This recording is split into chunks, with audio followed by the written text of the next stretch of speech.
Hey, it's Casey here from Yukon Unguided. With hunting season less than 2 weeks away, it's time to make sure that you and your gun are ready to go for another season. Today we're going to be going over how to practice shooting for the application of hunting.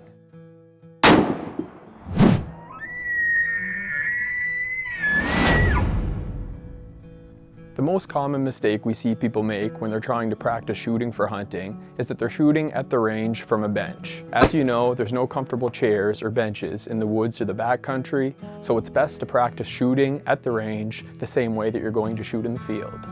There are 3 main shooting positions that you need to practice for when you're hunting. The first one is for shooting prone, or when you're lying down, like when you're shooting off of a bipod or your pack. The second one is the semi-prone position, which would be in a seated or a kneeling position, like maybe if you're shooting off of a shooting stick or a tripod. The last position is shooting freehand, or from the standing position, where you might just be shooting from your shoulder, leaning against a tree, or using a taller tripod.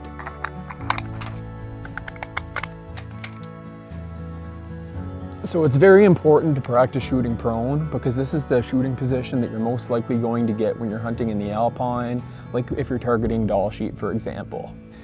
So for shooting prone, it can be very handy to have your backpack laid out comfortably in front of you, ideally even with a couple of sweaters or extra layers in there, just to help to hug your rifle and give it that added stability.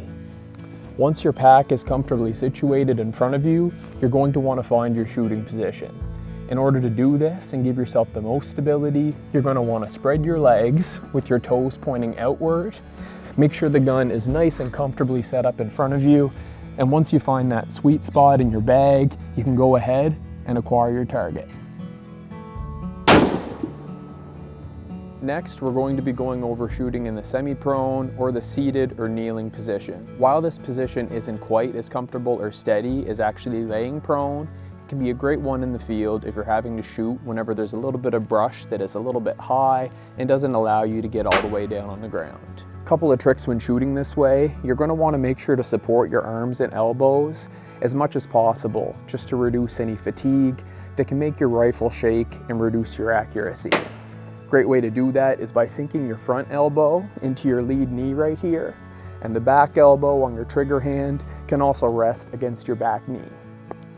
Compared to shooting in the prone position, you're going to find you're much more likely to lose your target in the scope after you pull the trigger whenever you're shooting semi-prone.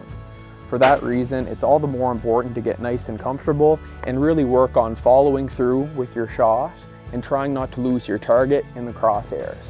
Like when you're shooting in the prone position, it's important to take your time and have a few deep breaths once you've acquired your target. Once you're feeling comfortable and that target is looking nice and steady in your scope, then you know you're ready to take your shot.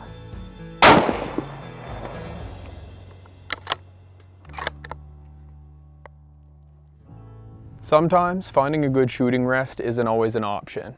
In these circumstances, when you can shoot comfortably from your shoulder, that can be the difference maker between having a successful harvest or watching the animal walk away. Couple tricks when getting set up for this shot: you're going to want to stand perpendicular to your target with your knees bent and your core tight in the athletic position. I'm then going to hold my gun slightly forward on the action, and then I'm going to bring the rifle up to my shoulder. It's important to keep your elbows in tight, just as that's going to help add stability.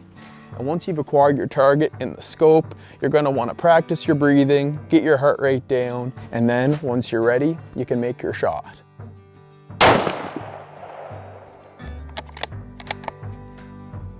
If you're someone who uses a sling, you can wrap your front hand around that sling to bring the gun into your body just to add stability.